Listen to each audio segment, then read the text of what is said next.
இப்போ ஸ்போர்ட் மேனை வளர்க்க போகல என்ன மாதிரி ஃபுட்பாலோ கிரிக்கெட்லோ பாஸ்கெட் பாலோ ஸ்விம்மிங்கோ என்ன மாதிரி அவங்களுக்கு ஸ்போர்ட்டை வளர்க்கக்குள்ள அவங்களுக்கு வந்து செல்ஃப் டிசிப்ளின் வரும். கட்டாயம் இந்த வீடியோ இந்த யூடியூப் சேனல் வரும், அதில் இன்ஷால்லா கட்டாயம் பாருங்க. ஸோ பார்த்தா வந்து அவங்களுக்கு ஐடியா ஒன்று கிடைக்கும், நான் ஏன் இந்த பயணத்தை ஆரம்பிச்சேன்னு சொல்லி அவங்களுக்கு ஒரு ஐடியா ஒன்று வரும். இன்ஷால்லா அந்த ஐடியாவில் அவங்களுக்கு சப்போர்ட் பண்ண எதுவுமே வேணும்னு சொல்லி அவங்களுக்கே தெரியும் இன்ஷால்லா. இலங்கை தீவானது கடலையும் காடுகளையும் மலைகளையும் மரங்களையும் ஆறுகளையும் அருவிகளையும் கொண்ட இயற்கையோடு ஒன்று பிணைந்த ஒரு இயற்கை வளம் நிறைந்த இந்த நாட்டிலே பல்லின சமூகங்களான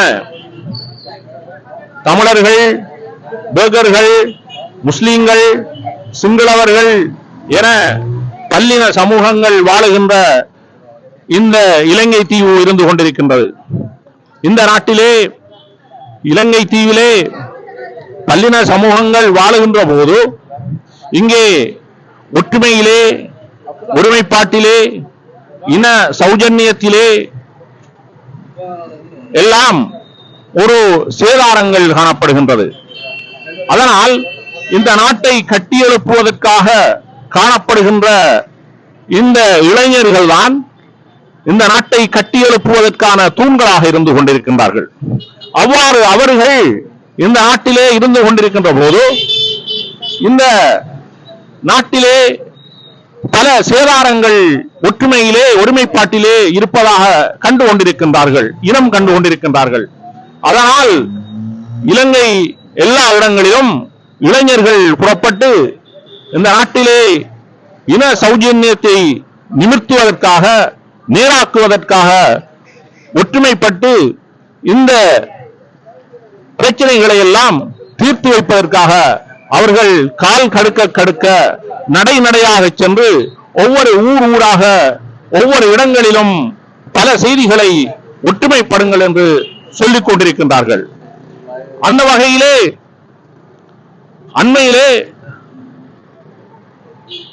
பேர்வளையைச் சேர்ந்த சஹீட் அவர்கள் ஒரு சாதனை பயணத்தை மேற்கொண்டு இலங்கையினுடைய மேன்மை ஜனாதிபதி ரணில் விக்ரமசிங்கா அவர்களினுடைய ஆசீர்வாதம் பெற்று அவருடைய பொற்கரங்களால் அவருக்குரிய மதிப்பும் மரியாதையும் அளிக்கப்பட்டு தற்போது அவர் உம்ரா பயணம் மேற்கொண்டிருக்கின்றார். அதுவும் ஒரு சாதனை. அது மட்டுமல்லாமல் கிண்ணியாவை சேர்ந்த நிலாபர் அவர்களும் ஒரு சாதனை பயணத்தை மேற்கொண்டிருக்கின்றார். அந்த வடிவிலேதான் இக்ராம் அவர்கள் இன்று ஒரு சாதனை பயணத்தை மேற்கொண்டு இப்போது எங்களது மருதமனை மண்ணிலே காலடில் எடுத்து வைத்திருப்பது எங்களுக்கெல்லாம் ஒரு சந்தோஷமான நிகழ்ச்சியாக இருந்து கொண்டிருக்கின்றது. முடியும் என்று நினைக்கும் வரைக்கும் நாங்கள் எழுந்து நடப்போம், முடியாது என்று நினைக்கும் வரைக்கும் நாங்கள் வீழ்ந்துதான் கிடப்போம். வியர்க்காமல் விளையாட முடியாது, விமர்சனம் இல்லாமல் வளர முடியாது. ஆகவே நாங்கள் எல்லோரும் சேர்ந்து இவருக்கான ஆதரவையும் அன்பையும் காட்டுமாறு கேட்டுக்கொள்கின்றேன். அஸ்ஸலாமு அலைக்கும் வரஹ்மத்துல்லாஹி வபரகாத்துஹு. உண்மைக்கும் என் நடப்பயணத்தில் இன்றைக்கு வந்து 14வது நாள். என்ன 14வது நாள் இன்றைக்கு வந்திக்கிறேன். மருதமனை வந்திக்கிறேன். இன்ஷாஅல்லாஹ் இந்த பயணத்தில் மெயின் நோக்கம் என்ன சொல்லி கேட்டால் வந்து எனக்கு நிறைய நோக்கம் சொல்லலாம், ஆனால் நான் மெயினாக ரீசன்ஸாக 3 நோக்கம் சொல்கிறேன். நோக்கம் என்ன சொல்லி கேட்டால் வந்து ஃபஸ்ட்டு வந்து நான் ஒரு ஃபிட்னஸ் கோச் உண்டு. ஸோ நானும் ஒரு காலத்தில் வந்து ஒரு 5 மினிட்ஸில் எனக்கு வாக் சாரி பண்ணவே இருந்தேன். ஆனால் இன்றைக்கு அல்ஹம்துலில்லாஹ் சொல்லி நான் ஸ்ரீலங்கா முழுக்க ரன்னிங், ஜாகிங், ரன்னிங், வாக்கிங் நான் 3 பண்ணுறேன்.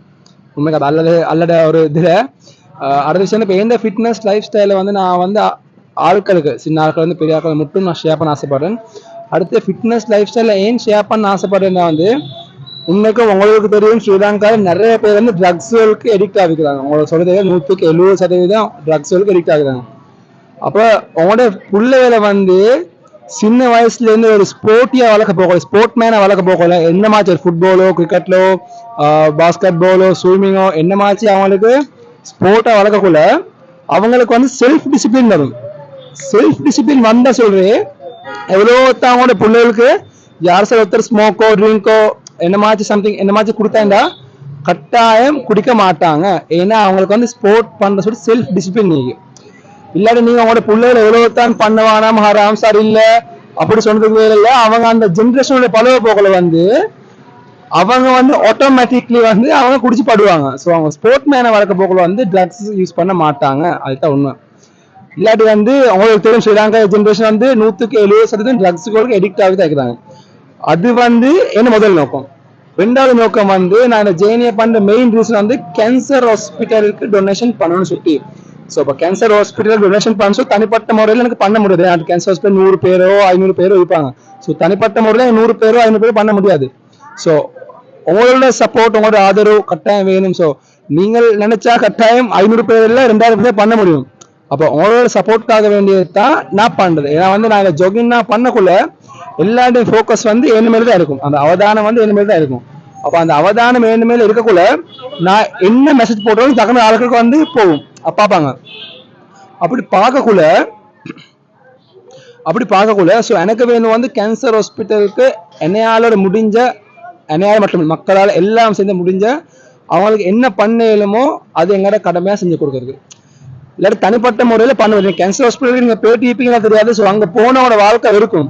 நாங்கள் எவ்வளோ தான் நாங்கள் காசு சம்பாதிச்சாலும் வேலை ஒரு நாளைக்கு மவுத்து நிச்சயம். அப்போ அப்படி இருக்கிற ஒரு நிலைமையில நாங்கள் தனிப்பட்ட முறையில் நாங்கள் திண்டு கொண்டு நாங்கள் எங்கட பிள்ளைகளை வளர்த்து கொண்டு நாங்கள் நல்ல இதை பார்க்க எங்கட ஒரு ஏழுமான வக்கு எல்லாம் இல்லை. உங்களுக்கு ஒரு 500 ரூபாவோ 1000 ரூபாவோ ஏழுமான ஒரு அக்கௌண்ட் நாங்கள் எல்லாம் டீமா சேர்ந்து ஒரு பெரிய ஒரு அமௌண்ட் ரீச் ஆகும். ஸோ அதுக்காக வேண்டியதான் நான் மெயினாக பண்றது. மூணாவது விஷயம் நான் போகிற ரூட்டிங்ல வந்து நிறைய ஏழாத மக்கள் இருக்காங்க. நான் டிக்டாக்ல நிறைய வீடியோஸ் போட்டிருப்பேன். நிறைய ஏழாத மக்கள் இருப்பாங்க. ஸோ இந்த ஏழாத மக்களை நான் வந்து பார்த்து ஸோ அவங்க இருக்கிற என்ன அவங்களோட துக்கத்தின ஆட்களை ஷேர் பண்ணி சோசியல் மீடியா அப்லோட் பண்ணி ஸோ அதுல ஆட்களுக்கு நான் அறிமுகப்படுத்தி ஹெல்ப் பண்ண வைக்கிறது தான் என் மெயின் நோக்கம். கிராமத்து ஆட்களுக்கு தின்னே வழி இல்லை. அது உங்களுக்கு தெரியுமா தெரியாது. சின்ன கிராமத்து தின்னே வழி இல்லை. ஒரு பொடி ஸ்டோருக்கே அவங்களுக்கு சரியான கஷ்டம் தான். அந்த அவங்கள குறைச்சாட்ட போட சொல்லல. அதுதான் உண்மை. இனி அந்த மாதிரி ஒரு சுச்சுவேஷன்ல வந்து எங்களால பண்ணுமான ஹெல்ப் பண்ணு எங்களால பண்ண முடியுமா ஹெல்ப் பண்ணு வந்து அவங்க என்னமாச்சும் ஒரு எங்களுக்கு ஏழுமான ஒரு அக்கௌண்ட் கொடுக்குதான் எங்களுக்கு ஏழு வந்து.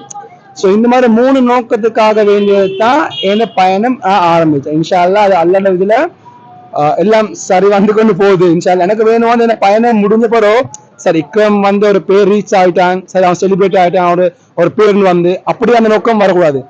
இக்ரம் வந்து இந்த பயணம் முடிய போகல மாஷா அல்லாஹ் சொல்லி நிறைய பேருக்கு ஹெல்ப் பண்ணிக்கிறான், நிறைய சமூக சேவை பண்ணிக்கிறான். இக்ரமால நிறைய பேர் நல்லா இருக்கிறான்னு சொல்லி நல்ல பேருக்காக இல்லை. ஸோ என்னையால அவங்களுக்கு ஒரு நல்ல ஒரு புரோசனம் ஒன்று கிடைச்சா அது எனக்கு சந்தோஷம். அதுதான் என்ன துவா. அதுக்காக தான் நான் போறேன். இன்ஷா அல்லாஹ் அது சரியாகும். அல்ல எனக்கு பேரு அன்சார் அவர்கள் விக்ரம் அவர்களுக்கு ஒரு பொன்னாடை போட்டி கௌரவிப்பார்.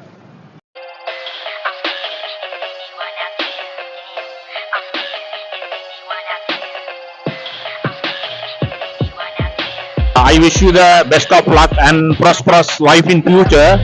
Not only that, but also your family members, all our members. I pray. Okay, thank you very much. Thank you. ஜஸாக் அல்லாஹ். எல்லாருக்கும் அல்லாஹ்.